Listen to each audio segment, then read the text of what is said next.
absolutely disgusting that she should accuse us of defrauding the British public. It is quite wrong in every way. Are you implying there's some sort of legal action maybe coming? That many of those ballot papers they sent out last year were to lapsed members or those that had even sent in letters of resignation.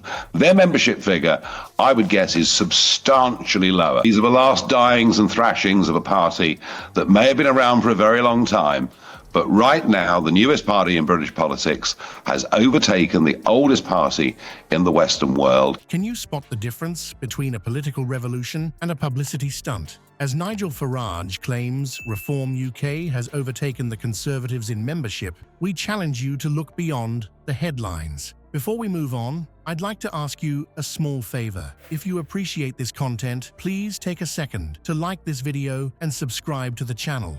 Over 98% of you watch the videos without subscribing. It costs you nothing, but it makes a huge difference to us. So, did you click the subscribe button? Great, thank you so much. Now, back to the video. In the next few minutes, we'll break down the claims, the counterclaims, and the implications for British democracy. Your mission: decide for yourself whether this is the dawn of a new political era or just another chapter in the same old story. Reform UK's membership numbers are soaring, and it's causing quite a stir in British politics. Nigel, do you think that the Tories are finished? Is there any way back from this? I mean, they are losing our supporters hand over fist across the country. Kemi Badenoch won the leadership contest, which effectively meant they'd voted for continuity. She's continuity, Kemi. It's more of the same. It's more failure. It's more deception. Tell the public you're going to be Conservative. I'm sorry, I don't believe a word that they say. All I can tell you that is true is if you put up the Reform UK election ticker or a membership ticker, you can see our membership going up. Nigel Farage, the party's leader, has made a bold claim. Reform UK has now surpassed the Conservative Party in membership. But what's behind this sudden surge? And is it as significant as Farage suggests? The numbers are certainly eye-catching. Farage reports that Reform UK has gained an additional 5,000 to 6,000 members in recent weeks. This influx of new supporters has apparently pushed their total membership beyond that of the Conservative Party. It's a claim that, if true, would mark a seismic shift in the UK's political landscape, but not everyone's buying it. Kemi Badenoch, the Conservative Party leader, has dismissed these claims outright. She's gone as far as to accuse Reform UK of fakery and misleading the public. This accusation has sparked a heated exchange between the two leaders, turning what could have been a simple numbers game into a full-blown political row.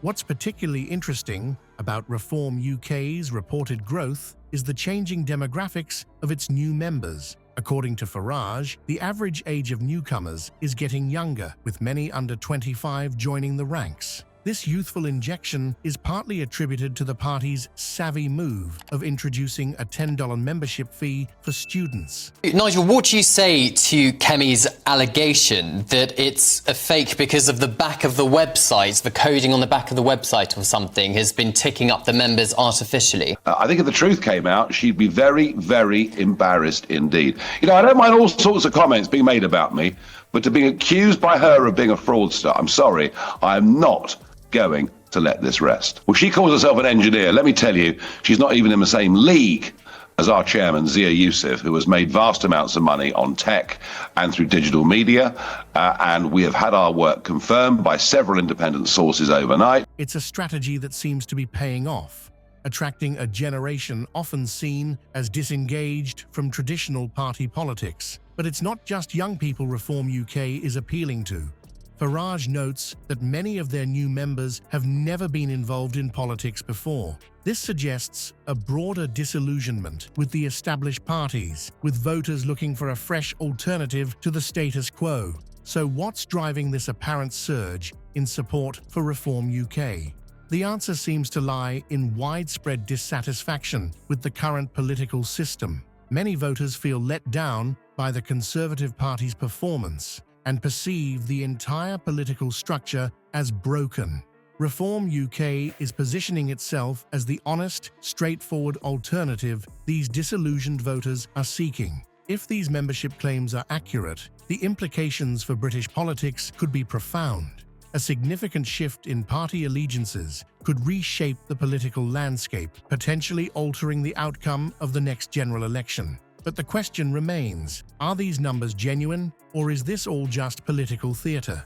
The truth behind these claims could well determine the future direction of British democracy. While the Conservative Party paints a picture of quiet growth and steady progress, a storm is brewing beneath the surface. Kemi Badenoch, the party's leader, claims they've gained thousands of new members since her election. But is this rosy outlook just a facade, masking a deeper crisis? Nigel Farage certainly thinks so.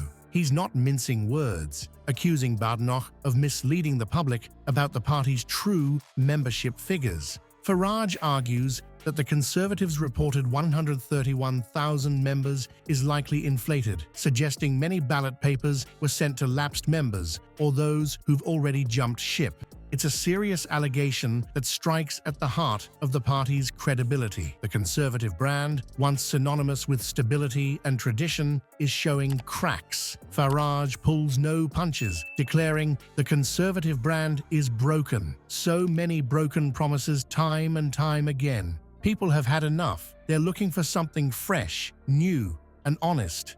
This scathing assessment highlights the growing disillusionment with the party under Badenoch's leadership. But it's not just external critics causing headaches for the Conservatives. The party is grappling with internal divisions and ideological struggles. The stark contrast between Badenoch's claims of growth and Farage's assertions of decline points to a party at war with itself. This internal strife is eroding public confidence and making it increasingly difficult for the Conservatives to present a united front. The implications for the next general election could be seismic. Farage's bold statement, "I think they're done. I think in this current incarnation as they are currently structured, it's over. They are done," isn't just political posturing.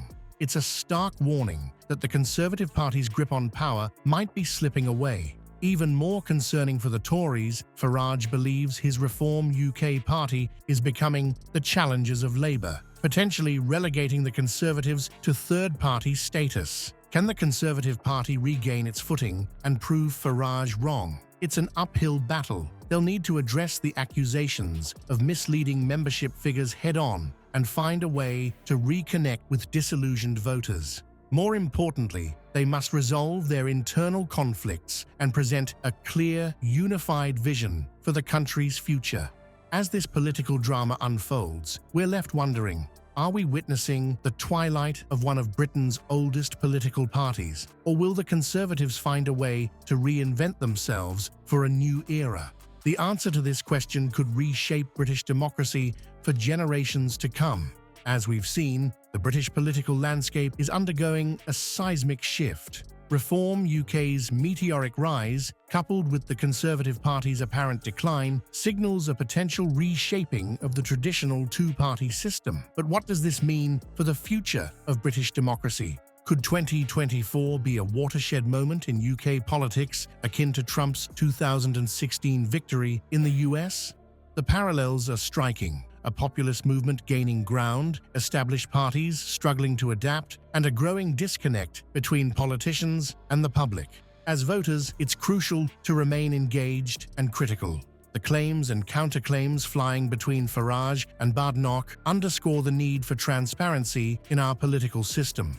Are we witnessing the birth of a new political era, or is this just another chapter in the same old story? The answer lies in our hands as we navigate this evolving landscape.